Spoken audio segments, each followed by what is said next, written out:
तो चलिए स्टार्ट करते हैं। बायोलॉजी का सबसे इम्पोर्टेंट चैप्टर है जिसका नाम है ब्लड। तो ब्लड को हम लोग समझेंगे कि हमारे शरीर में ब्लड का कार्य क्या है, इसकी क्या-क्या फंक्शन है, इसके सारे स्वरूप को हम समझेंगे। बिल्कुल आसान भाषा में, जिस तरह से आप समझेंगे कि मतलब ये पढ़ाई एकदम दिमाग में डायरेक्ट आपको सेट होगा। तो चलिए स्टार्ट करते हैं। देखिए, रक्त को इंग्लिश में ब्लड कहा जाता है, हिंदी इसको रक्त या खून या लहू कहा जाता है। देखिए, रक्त का अध्ययन जब भी कीजिएगा तो ये सेरोलॉजी या हेमेटोलॉजी, मतलब रक्त का अध्ययन हेमेटोलॉजी या सेरोलॉजी कोई भी एक कह सकते हैं, मतलब दोनों इसका होता है। तो रक्त का अध्ययन आप लोग समझ लीजिए। यहाँ से देखिए, रक्त क्या है? रक्त एक क्लोराइड विलयन है। रक्त एक क्लोराइड विलयन है। तो देखिए, पहले क्लोराइड को समझाते हैं। बहुत सारे लड़कों को जानकारी नहीं होती है क्लोराइड क्या होता है। ऐसे ये तो केमिस्ट्री क्लास में हम बताएंगे आपको, लेकिन अभी उदाहरण के तौर पर समझा दे रहे हैं। देखिए, क्लोराइड क्या होता है? मतलब आप अगर दूध को लेकर के कपड़े पर छानिएगा तो उसका 100% हिस्सा अंदर नहीं जाएगा, कुछ बाहर जरूर फंस जाता है। जैसे कपड़े पर उसका मलाई ऊपरी परत जो जम जाता है, फंस जाता है, वही क्लोराइड कहलाता है। क्लोराइड आप लोग समझ गए कि प्राकृतिक क्लोराइड है। ये संयोजित ऊतक भी होता है, मतलब कनेक्टिव टिश्यू भी कहा जाता है, जो हमारे शरीर को जोड़ कर रखता है। इसका पीएच मान 7.4 होता है।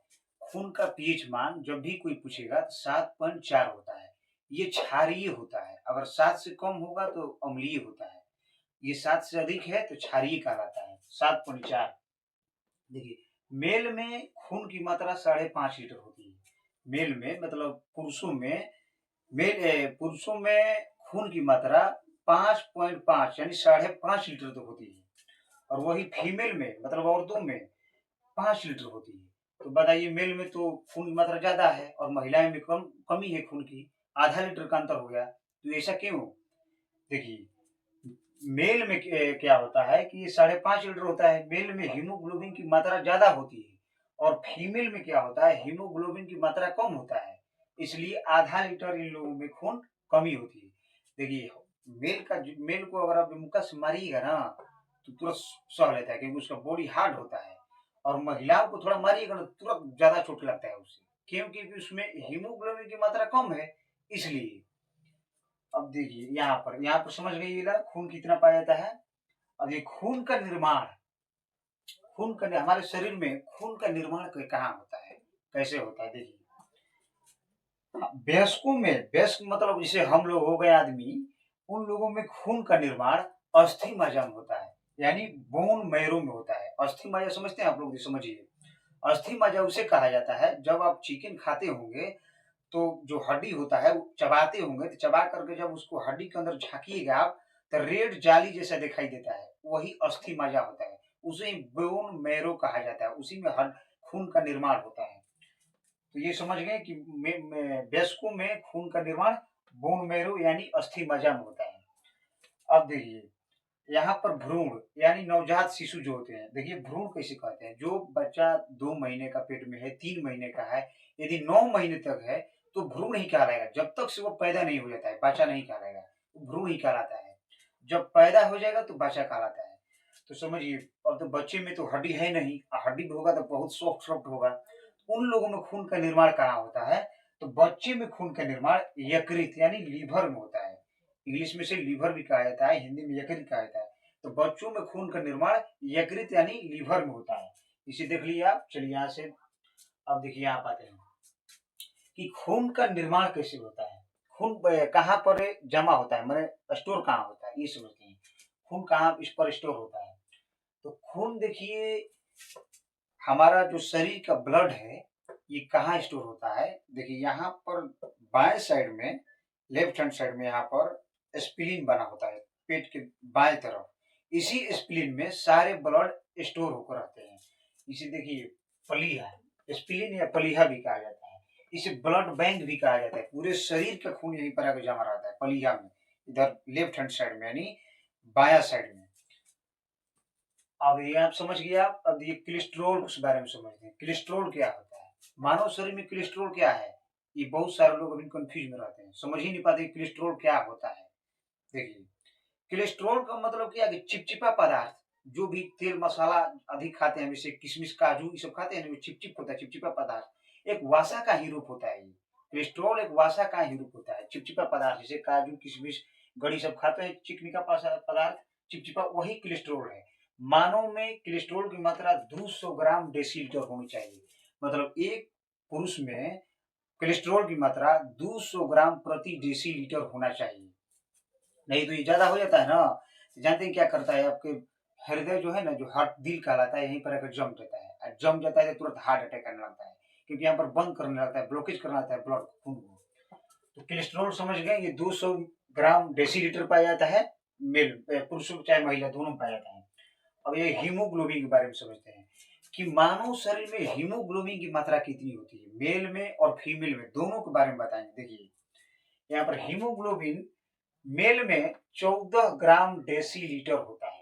मेल में हीमोग्लोबिन की मात्रा 14 ग्राम डेसीलीटर होता है, और वही फीमेल में 13 ग्राम डेसीलीटर होता है। फिर देखिए हीमोग्लोबिन की मात्रा कम है महिलाएं में 13 ग्राम डेसीलीटर होता है। तो आप कहिएगा कि बताइए खून भी कमी है, यहाँ पर हीमोग्लोबिन की कमी। तो देखिए महिलाएं में हीमोग्लोबिन की मात्रा कम होती है और पुरुषों में हीमोग्लोबिन की मात्रा 14 ग्राम डेसीलीटर होता है।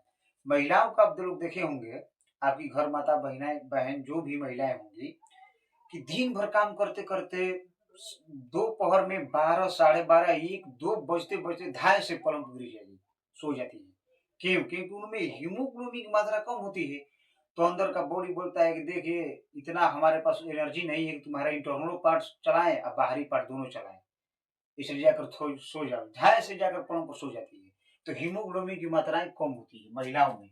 देखिए 13 ग्राम प्रति डेसीलीटर होता है। अब समझते हैं रक्त परिसंचरण की खोज। रक्त परिसंचरण की खोज किसने किया था? रक्त परिसंचरण की खोज विलियम हार्वे नामक वैज्ञानिक ने किया था।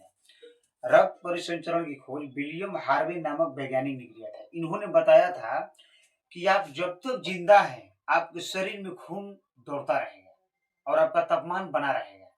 देखिए ब्लड का कार्य क्या है? ब्लड का कार्य क्या है कि ताप का नियंत्रण करता है। ये ताप का नियंत्रण करता है ब्लड का कार्य। मतलब कि आपका तापमान 37 डिग्री सेल्सियस बनाए रखता है हमेशा, और पोषक पदार्थों का परिवहन भी करता है। जिसे शरीर में हम लोग जो भी खाते हैं खाना, वो पोषक पदार्थों का सब परिवहन भी करता है, चारों तरफ भ्रमण कराता है शरीर में। ये गैसों का आदान प्रदान भी करता है, मतलब गैस का आदान प्रदान, कार्बन डाइऑक्साइड और ऑक्सीजन का लेन देन भी करता है, परिवहन करता है गैसों का भी। उत्सर्जी पदार्थों का भी परिवहन करता है। मतलब हमारा ब्लड उत्सर्जी पदार्थ, मतलब हमारे शरीर में जितने भी हानिकारक पदार्थ हैं जो कि हमें नुकसान पहुंचाए, जैसे यूरिया अमोनिया इत्यादि, इस सब को लेकर ब्लड क्या करता है, किडनी को लेकर दे देता है, और किडनी क्या करता है, उसे अपने अंदर खींच लेता है और ब्लड को बोलता है कि तुम जाओ, तुम्हारा काम हो गया। अब ब्लड से जितने भी अपशिष्ट पदार्थ है सब अपने अंदर खींच लेता है किडनी, और मूत्र के माध्यम से बाहर निकाल देता है उस अपशिष्ट पदार्थ को।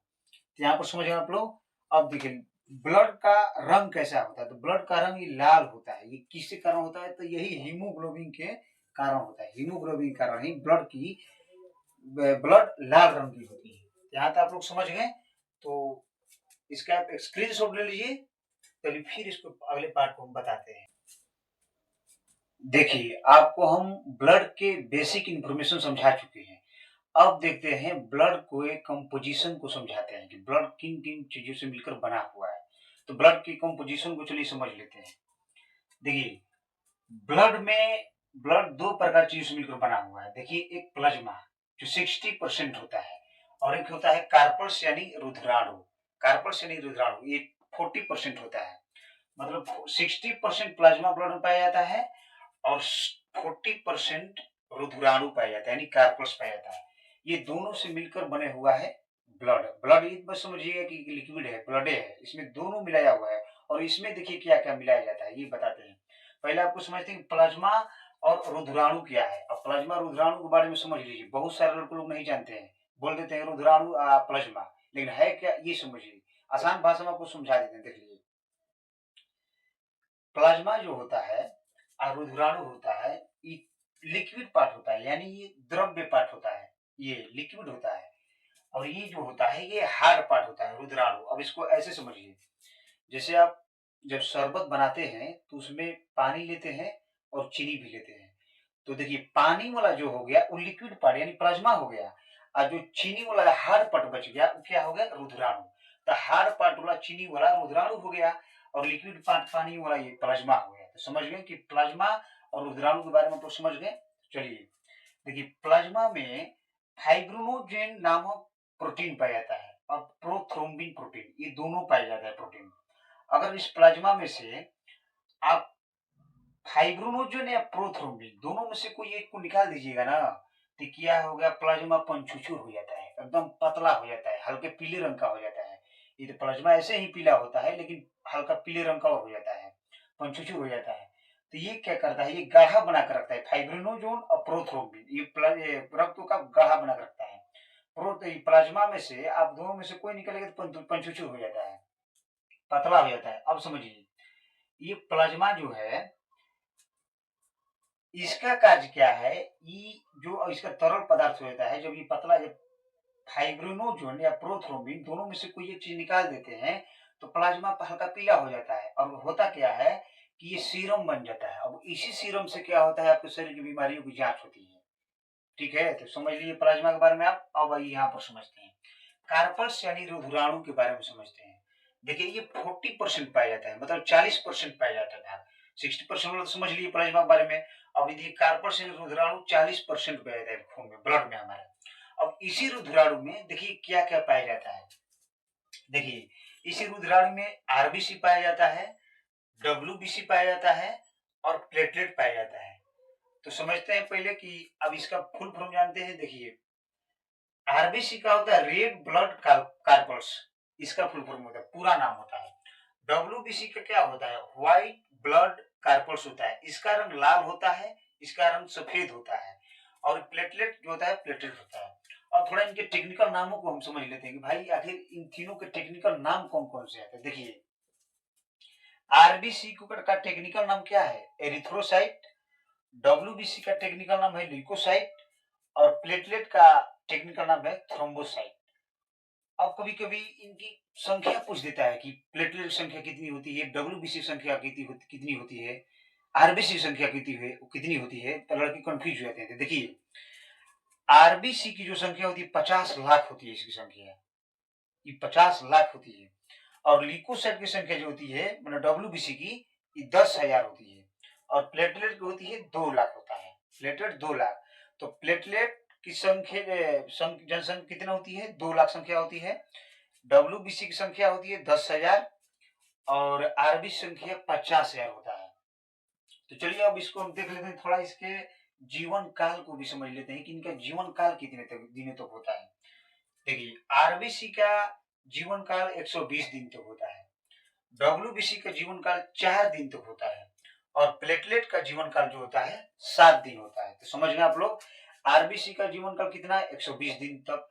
डब्ल्यूबीसी का जीवन कितना दिन, 4 दिन। प्लेटलेट कितना, 7 दिन। ये समझ गए। एक बार फिर से रिपीट कर लीजिए, आरबीसी को का टेक्निकल नाम एरिथ्रोसाइट होता है, डब्ल्यूबीसी का टेक्निकल नाम ल्यूकोसाइट होता है और प्लेटलेट का टेक्निकल नाम होता है थ्रोम्बोसाइट होता है। इसकी संख्या 50 लाख होती है, डब्ल्यूबीसी की 10,000 होती है और प्लेटलेट की 2 लाख होती है। जीवन काल होती है आरबीसी की 120 दिन तक होती है, डब्ल्यूबीसी की जो जीवन काल 4 दिन तक होती है और प्लेटलेट की संख्या 7 दिन तक होती है। तो आपका इसका स्क्रीनशॉट भी ले सकते हैं, तब हम फिर इसी पार्ट में और बता रहे हैं, तो इसका स्क्रीनशॉट आप लोग ले लीजिए। चलिए देखते हैं, उस पिछले स्लाइड में तो आपको हम बता दिए हैं कि डब्ल्यूबीसी, आरबीसी और प्लेटलेट, कुछ बेसिक नॉलेज दे दिए हैं। लेकिन अब देखिए इसके डिटेल्स में समझते हैं आरबीसी, डब्ल्यूबीसी और प्लेटलेट्स के बारे में। तो चलिए स्टार्ट करते हैं। देखिए, आरबीसी को एरिथ्रोसाइट कहा जाता है। देखिए, इसका आकार गोल होता है, आरबीसी का आकार गोल होता है और बीच में क्या होता है, धंसा होता है। मतलब गोल होता है बाहरी का आकार, बीच का धंसा होता है, चपटा होता है। ऊंचाई पर जाने पर इसका आकार बढ़ जाता है। जैसे ही आप ऊंचाई पर जाइएगा, जैसे पहाड़ पर जाइएगा, तो इसका आकार बढ़ जाता है, इसका आकार बढ़ जाता है। इसमें लाइसोसोम नहीं मर जाते हैं। अब बताइए, पिछले चैप्टर में, पिछले क्लास में आपको हम बताए थे कि जहाँ लाइसोसोम होगा वो मरी हुई चीजों, कोशिकाओं को गला पचा देता है। इसमें तो आरबीसी में लाइसोसोम होता ही नहीं है। तो आरबीसी कहाँ जाकर मरता है, बताए थे ना कि यहाँ पलीहा में जाकर के मर जाता है बेचारा। इसमें लाइसोसोम नहीं पाया जाता है, इसमें केंद्रक भी नहीं पाया जाता है। आरबीसी में नहीं लाइसोसोम पाया जाता है, नहीं केंद्रक पाया जाता है, दोनों नहीं पाया जाता है। ये रुधिराणु का 95% होते हैं, ये पूरे रुधिराणु का 95% पाए जाते हैं ये आरबीसी। अब देखिए, ब्लड में क्या पाया जाता है, ब्लड में आरबीसी पाया जाएगा, आरबीसी में हीमोग्लोबिन, हीमोग्लोबिन में लोहा पाया जाता है, मतलब आयरन। देखिए पूछता है क्वेश्चन की एनीमिया किसकी कमी से होता है, एनीमिया रक्त अल्पता भी कहते हैं उसे, रक्त अल्पता। देखिए जब आयरन की कमी हो जाएगा तो हीमोग्लोबिन कम हो जाएगा, हीमोग्लोबिन कम होगा तो आरबीसी भी कम हो जाएगा, आरबीसी कम होगा तो ब्लड भी कम हो जाएगा, उसी ब्लड मतलब खून की कमी से एनीमिया भी होता है। ये आप समझ गए। देखिए अगर आपका आरबीसी 50 लाख पूरा कंप्लीट है तो आप हमेशा चुस्त पुस्त रहिएगा, मतलब सुस्त नहीं होइएगा। जैसे छोटे बच्चे लड़कों को देखे हैं ना, जो 5 साल 6 साल का होता है, 7 साल का, पूरा चहल पहल में रहता है, चटकता मटकता रहता है, इधर उधर थक भी नहीं करता है। गांव में देखिएगा ना, 2 4 गो ऐसा होता है कि जो देख बोलता है कि देहिए भभरिया रहा है, ओ माई गॉड उठा नहीं जा रहा है, सुतरा सुतेगा तो सुतरा ही रह जाएगा, पढ़ने जाएगा तो किताबें पढ़ते रह जाएगा। तो क्या है, बगलोलवा जाकर आरबीसी चेक कराओ, आरबीसी तो तुम्हारा ही भी नहीं किया है, तो क्या करेगा। तो देखिए जिसमें कंप्लीट आरबीसी 50 लाख होते हैं जल्दी थकता नहीं है, चुस्त फुर्त रहता है एकदम।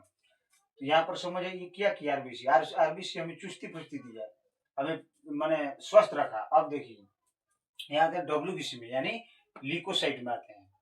इसका आकार अनिश्चित होता है, डब्ल्यूबीसी का आकार क्या होता है, अनिश्चित होता है। इसमें केंद्रक पाए जाते हैं, डीएनए भी पाए जाते हैं, सब आरएनए।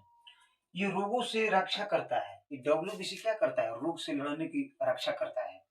देखिए अगर आपका डब्ल्यूबीसी 10,000 है तो आप जल्दी बीमार नहीं पड़िएगा। गांव देहात में देखिए ना, लोग जल्दी बीमार नहीं पड़ते हैं क्योंकि डब्ल्यूबीसी उन लोगों का अच्छा होता है। 10,000 जिसका डब्ल्यूबीसी रहता है वो जल्दी बीमारी नहीं पड़ता है।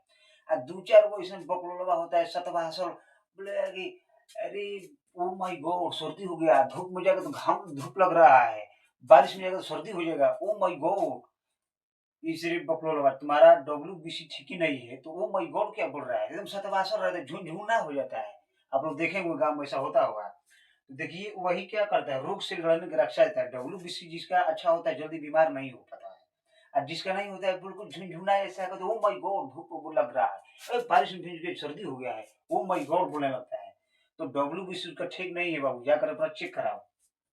अब देखिए समझते हैं डब्ल्यूबीसी के प्रकार, डब्ल्यूबीसी में क्या क्या होते हैं। देखिए एंटीबॉडी, लिम्फोसाइट और मोनोसाइट, ये तीनों चीज पाए जाते हैं डब्ल्यूबीसी में।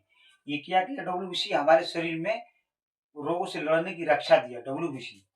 अब देखिए एक बात बताइए, हमारा पूरा शरीर में खून है, तो देखिए क्या होती है एंटीबॉडी, ये एंटीबॉडी समझते हैं। एंटीबॉडी क्या करता है, अब तो पूरे शरीर में, हमारे शरीर में ब्लड है, तो ये एंटीबॉडी क्या करता है कि रोग से लड़ने की रक्षा करता है। ये भी देखिए क्या करता है, मतलब पूरे हमारे शरीर में ब्लड है, बाहरी कीटाणु जैसे ही हमारे शरीर में अंदर घुसा, जैसे खटमल, मच्छर, चाहे जो भी हो, मक्खी काटी, तो एंटीबॉडी तुरंत एक्टिव हो जाएगा, एंटीबॉडी तुरंत देख लेगा, अरे ये तो इधर कहाँ है, रुक रुक रुक रुक, मारेंगे। तो एंटीबॉडी कहते हैं अकेले नहीं मारेंगे, चल जाता है लिम्फोसाइट के पास, यहाँ पर लिम्फोसाइट के पास, ये लिम्फोसाइट चाचा उठिए उठिए उठिए, देखिए ना हमारे एरिया में मच्छर घुस गया, कोरोना घुस गया है।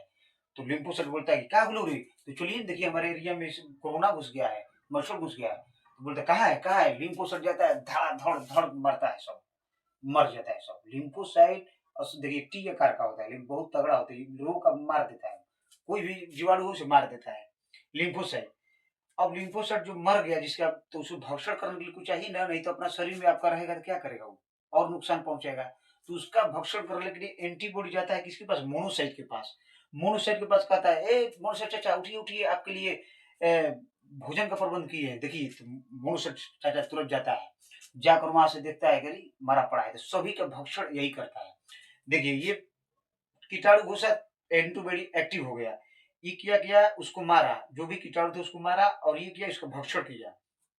देखिए कभी कभी क्या होता है, जो एचआईवी एड्स या कैंसर जैसी बीमारी हो जाती है ना, तो ससुरा लिम्फोसाइट ही मर जाता है, लिम्फोसाइट ही मर जाता है। अब बताइए आपके शरीर में एचआईवी एड्स या कैंसर हो गया, तो कैंसर तो हो गया, तो एंटीबॉडी देख लेगा, अरे ससुरा तो एचआईवी एड्स या कैंसर घुस गया, तो क्या करेगा ये, अब जाएगा लिम्फोसाइट के पास। ए लिम्फोसाइट चाचा उठिए उठिए, थोड़ा चलिए देखिए हमारे एरिया में एचआईवी एड्स या कोरोना कैंसर घुस गया है। तो ये लिम्फोसाइट चाचा जगाते रहे, लिम्फोसाइट तो मर गई लो, अब कहाँ जिंदा हो, वो तो मर गया है, एक बेचारा चड़पड़ा कर रह जाएगा। ये ऐसी खतरनाक बीमारी होती है कि इसमें लिम्फोसाइट ही मर जाता है, वो रोग से लड़ेगा क्या? तो वही आदमी इतना माने लास्ट स्टेज तक आता है कि मर जाता है। लिम्फोसाइट रहेगा तब तो रोग को मारेगा, रोग को वही मारता है लिम्फोसाइट। देखिए, अब मोनोसाइट बेचारा क्या करेगा, जब है ही नहीं है तो है क्या करेगी, तो मार के इसको सही भगा देगा। एंटीबॉडी देख लिया कि भाई इसमें सर हमारे शरीर में रोग पहुंच गया है, कैंसर एचआईवी एड्स, लेकिन लिम्फोसाइट रहेगा तब तो लिम्फोसाइट चाचा तो मर गया है, अब क्या करेगा? ये बहुत खतरनाक बीमारी होती है, जो कि लिम्फोसाइट मर जाता है ना तो वही कैंसर से आदमी लास्ट स्टेज में आता है, नहीं बच पाता है, मर जाता है। तो चलिए अब देखते हैं, यहाँ समझ गए आप लोग। यहाँ से अब देखिए प्लेटलेट्स के बारे में समझते हैं। देखिए प्लेटलेट्स का हिंदी होता है विमाणु, यानी विमाणु भी कहा जाता है प्लेटलेट को। इसका आकार उत्तल लेंस की तरह होता है, इसका आकार उत्तल लेंस की तरह होता है प्लेटलेट्स का। इसमें केंद्रक नहीं पाए जाते हैं, इसमें केंद्रक नहीं पाए जाते हैं। अब ये क्या करते हैं, शक्ति प्रदान करता है। प्लेटलेट क्या करता है, इस शक्ति प्रदान करता है। देखिए जब डेंगू हो जाता है ना, जब डेंगू हो जाता है तो क्या होता है कि प्लेटलेट की संख्या जो होती है 2 लाख, ये घट कर 30,000 40,000 तक आ जाती है, 20,000 तक हुई थी। अब जो डेंगू हो जाता है ना तो वो आदमी क्या होता है कि साफा एकदम ठौंस जाता है, और बैठल रहेगा तो बैठल ही रह जाएगा, सुतले रहेगा तो सुतले रह जाएगा, उसको हुबे नहीं करेगा, चल भी नहीं पाएगा वो, एकदम बुझाएगा कि पूरा अभी सुस्ती हुई है, अब नहीं जिएगा, मर जाएगा, वो कितना भी मजबूत आदमी क्यों ना हो। क्योंकि प्लेटलेट क्या होता है, डाउन हो जाता है, 2 लाख से घट करके भी 30,000 40,000 तक आ जाती है, तो कभी कभी तो 20,000 तक भी आ जाती है, तो बुझाएगा कि वो मर जाएगा, पूरा उसका हुबे नहीं रहेगा, एकदम ठोस जाएगा, सोएगा तो सुतले रह जाएगा, जाके कहेगा भैया उठिए उठिए, तुमको हुबे नहीं कि क्या करेगा, बीमारी पर उसे पड़ा रहेगा खाटी पर। ये तो ये क्या करता है, ये घट जाता है, तो इसमें क्या होता है, डेंगू में ये घट जाता है, साफा डाउन हो जाता है, और आदमी भी फंस जाता है। तो इसीलिए क्या होता है, ये प्लेटलेट रहता है तो शक्ति प्रदान करता है, यही चल जाता है उसमें, डेंगू में खत्म हो जाता है, इस संख्याएं घट जाती है, 2 लाख से 30,000 40,000 तक आ जाती है। तो जो आदमी है वो कितना भी मजबूत क्यों ना हो, तुरंत खत्म हो जाता है। अब सो रहेगा तो सुतले रह जाएगा, बैठा रहेगा तो उठ भी नहीं करेगा, ए भैया उठिए उठिए, तू का उसका मतलब हुए नहीं है कि उठेगा वो। तो यही है इसमें, देखिए ये प्लेटलेट होना बहुत जरूरी है, 2 लाख प्लेटलेट है ना तो आप जल्दी डेंगू आपको नहीं होता है। इसमें देखिए क्या होता है कि जो प्लेटलेट होता है तो इसमें गोट मिल्क फ्रूट, या देखिए बकरी का दूध या फल फूल खिलाया जाता है। देखिए किसी के भी घर में अगर फल आ रहा है तो या तो कोई उसके घर पूजा है, और नहीं तो वो उसके घर बीमार है। अब गरीब के पास इतना थोड़े पैसा है कि रोज वो फल खाएगा। तो ये जरूरी है कि प्लेटलेट आपका ठीक रहे, बार बार इसका चेक कराते रहिए कि आरबीसी कितना है, डब्ल्यूबीसी कितना है, प्लेटलेट कितना है, ये सब तगड़ा रहेगा तो आप स्वस्थ रहिएगा हमेशा, मैंने बीमार जल्दी नहीं पड़ पाइएगा। तो चलिए इसका एक स्क्रीनशॉट ले लीजिए, फिर हम नेक्स्ट लेसन में आएंगे तो उसमें बताएंगे क्या पढ़ना है।